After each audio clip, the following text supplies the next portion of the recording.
Hi, welcome to Nothing Venture, Nothing Game. I'm your host with the most, your GM Jared. And today I want to talk to you about Book of the Dead. I know we did a review of Book of the Dead. This isn't a review of Book of the Dead. It's actually a review of March of the Dead, the single-shot adventure from Book of the Dead that we here got to play. So stick around and I'll jump into it. I'll get into it, stick around. Grab a drink. Grab me a drink. I'm thirsty.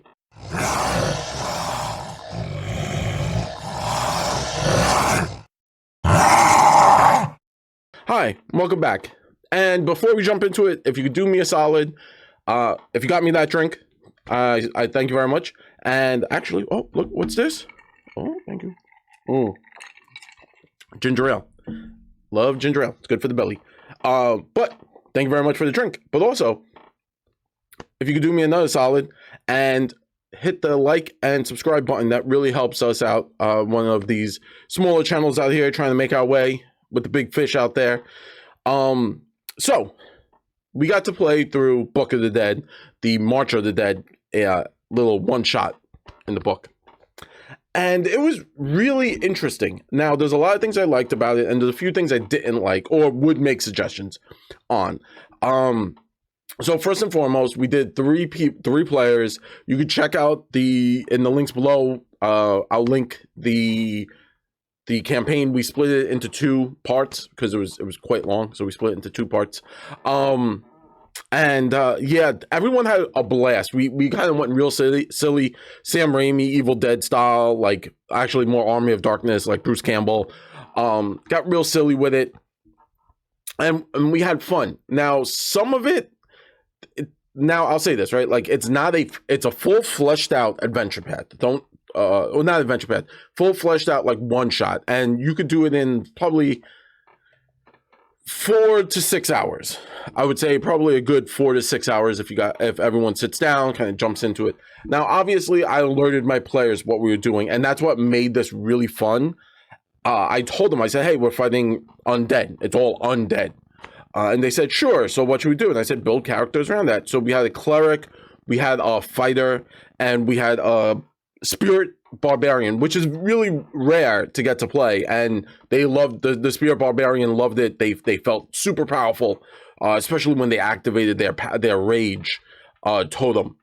So with that being said, March of the Dead is broken down into 3 chapters, right? The first chapter is your characters get to the city that they're supposed to explore. They're looking for a missing wizard, and the city is all messed up. It's apocalyptic when they get there. They actually are traveling, and I misread this. You're supposed to kind of explain that it's been raining and misting. Like the further they go, it gets rainier and mistier, and the roads become like washed out, and it becomes extreme because they get to a point where they kind of travel down to the village. And there's a cave-in, a collapse on the road, and like I said, Evil Dead, the bridge gets blown out, and you can't travel back till obviously you all die or you complete the mission. Now, the one thing, so you get to this town, and I'll show you the picture of it. So in part 1, right there, you see the map, and it's all laid. That's the town. You have to, search. And in the town, it's great. All the houses are burnt out. You go, and it's very, not repetitive, but it's like, oh, that house is burnt out. That house is burnt out. Now, my one big thing was, again, this came with Book of the Dead, so my complaints are like, I understand it. Like, they didn't give you a map without the numbers, and that was fine. The biggest problem is when it says H, that links up to a separate map, a secondary map of like these tunnels under the town that the ghouls and the zombies kind of come up from.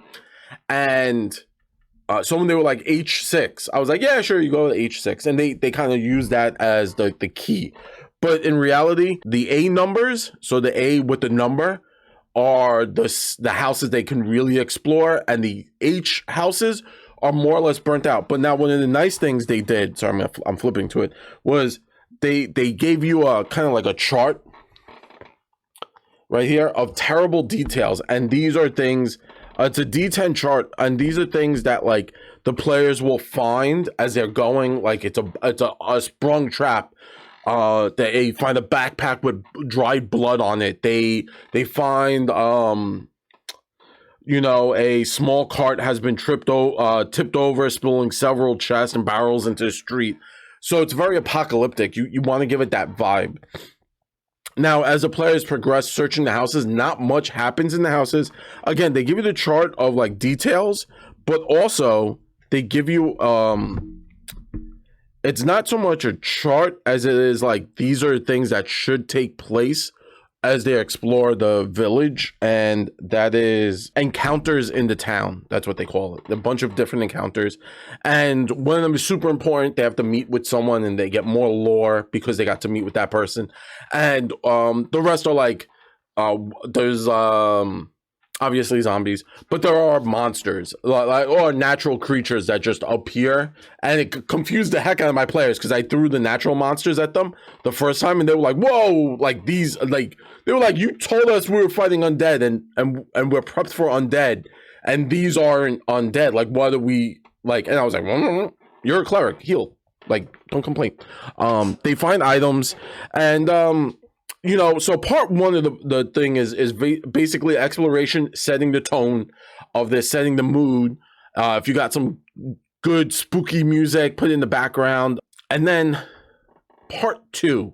So I skipped part two, and you're going to see if you watch our playthrough of this book, I skipped part two, and there was a reason for this.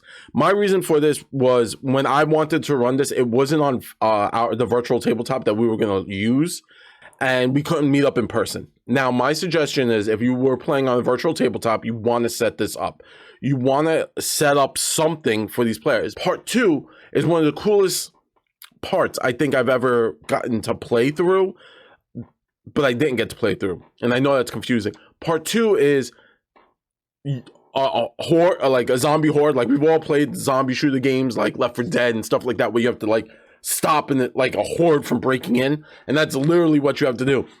You choose a house, and the GM sets up if it's in good shape or shambling, and there are a number of waves zombies attack, and the players in between the waves can like rebuild and refortify, and if they succeed, they get something cool for it, and if they fail, they basically have to like break out into a run because they're getting overrun by zombies. And I thought that was so cool. Now my problem, the reason why I said I didn't set this up on a virtual tabletop, because I ran out of time, and I could have set it up with like a house or something, gave them like 2 floors, you know, like Call of Duty Zombies, where like maybe like the first floor they get broken into, they can run to the second floor and kind of like defend. But I skipped it, and I regret skipping it because it would have been really cool to see how my players reacted to this encounter. But I did skip it. Now, my suggestion is if you're running this at home, this is a great time to break out your miniatures. And if you got like the model terrain, break that out. If you don't, and you're just playing, you know, on a regular drawing pad, you know, on the dry erase maps, draw it out and have your players in different rooms. And my suggestion is I would do hordes. So like Horde 1 goes in initiative, and then Horde 3 goes after like 2 players, you know, have them roll initiative with the different hordes going. And you know, I would use horde rules on this, and they give you options for the monsters, and you get to use a lot of really interesting monsters as you play through this book. Now, part 3 goes all the way back to part 1, where I said, remember how there was the A and the number buildings, and then there were the H and the number buildings. Now, the H and the number buildings deal with the subterranean tunnels that the zombies are using. And that's this right here. Right? So these correlate to the buildings that are above on the first map I showed. Now, in this part, the players, and I, again, play how you want. I skipped a little bit of this. I allowed them to make a few checks. Now, there's a few parts in this where, because above you'll see like these sinkholes, players are obviously going to be like, I want to explore the sinkhole because clearly something came up out of it. And again, I said like the windows were busted in most of the buildings, or if there was a sinkhole, there was like destruction on the inside. And what the players are supposed to do are explore the sinkholes, go down and deal with whatever's there. And there are sections that are blocked off due to rubble collapsing or stuff like that. I skipped that a little bit. I said, all right, once they got into the sinkhole areas, they can explore, but I kept, depending on the time of day. Remember, it was supposed to be raining, so some of the areas were flooded, you know, waist high, and they couldn't, like, combat was much slower. They were all slowed one in that situation, and they were like, oh man, this sucks. So they kind of kept moving out, and so I skipped over a few of that. And then in that last section, that's when you find the big bad. He's really interesting as a character, very powerful. I was not expecting how powerful this guy was, but super powerful. There's a really cool picture here. Let me bring you a picture. Bang, there's a picture. That's the main bad guy. Super powerful, really strong. Now, if you play this is an intelligent enemy, right? Like, they are an intelligent necromancer. So if you want, you can wipe your party if they don't interact properly. Also, in the area that they're fighting, there are civilians still alive technically, and if the main bad guy casts harm in a 30-foot radius, the civilians take the damage. And it says specifically to, like, you know, have the civilians go down, because he can use the civilians to raise them up as zombies. That's kind of what he does as a necromancer. And that makes the combat a little bit harder. He raises them up, and then he'll get them out, and then they attack more and more, and then it becomes a little bit more dangerous. I found that encounter to be interesting. It was very powerful. Theoretically, it could be split into two halves, but it says if the combat outside gets loud, like I said a number of rounds. I said, okay, I said roll a D, you know, I rolled a D6, and I said in that many rounds the bad guy's coming out. And for me, you know, he came out, he overheard the combat. He was setting up his ritual station, and then they won. You know, the heroes survived. They saved the wizard they were looking for, and then they go back and they find his journal and items, and basically they say at the end of this they can continue the adventure. Like, it preps you for more enemies out there. So as a one shot, this is one of the best one shots I've ever actually gotten to run. Normally I run a society mission. Those are very straightforward because of the time constraint, but they kind of knew what this was, and I think this was an amazing one shot. Like I said, if I got to rerun it, I would definitely do the Horde mode. I would definitely break out the miniatures, and I would have a blast with it. I would go all in. I would let my players find like alchemic fire and have them, you know, have it get crazy. Maybe throw in like you know, an undead, you know, zombie ogre, maybe like a giant crawling hand, get some crazy, maybe zombie bats, so that they're harrying them. So if you have like a ranged character, you can be like shooting them on the roof, trying to knock them down. That would be really interesting. I think that could be like a really fun encounter in that scenario. I would say if you have Book of the Dead, or if you're thinking about grabbing Book of the Dead, you get a lot for this book. You get a ton with it, and you get the single shot adventure. I think this adventure, if you're looking to do something, let's say you're trying to get your players to go from one system and jump into second edition, this would be a really fun one shot to run with your players, because I think everyone knows that zombie horde mode. You know, the exploration is really cool, especially if you have a player who's more like, oh, I want to like learn everything about what's going on. You know, you might have to fill in a lot of the details there, but that's perfectly fine. You know, that lets you flex your GM muscle, your imaginary muscle. And then you have that horde mode, which is really cool. You know, especially you have like the clerics, and you're starting at a higher level also. I believe you start at 3rd level. And, you know, you have your clerics, you know, like turning evil, turning the undead. You can have your rangers, you know, on the roof just popping shots.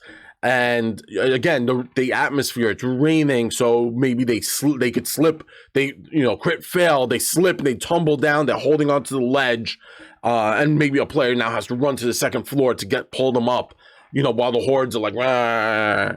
And I you know, there's a lot there. And then the final fight, it's really, again, you could flex your GM muscle. Maybe you wipe the party, maybe you TPK, but you don't kill them. The guy runs, you know, the villain runs, and they're like, oh, I'm gonna go to the next town. Like, I know who sent you. I'm going to get them, and that spurs your characters on. Now it's a reoccurring villain for this, like, you know, this little campaign that you create now. Or they win, they find the book, and they find, oh shoot, there's more of these guys out there. Like, what's going on with this? And that leads into more stories. So this is a really solid single shot adventure, because the ending leaves it so open to having like so much happen, and that's something you really want with your single shot adventures, especially if you're like, this is something you're trying to build into, or get your friends involved in, and you want to kind of like have a jumping off point for you know, adventure. This is a great jumping off point, even if you want to do like, okay, we did this 4-hour campaign and he got away, and now I want to set up a second thing and have them kind of go to that second thing, and maybe it's, instead of being a 1-shot, it's now a 2-shot, you know, and you could totally have that happen. That would be awesome. So I would say, you know, grab it, play it for yourself. Check out how we did, you know, let us know what you think.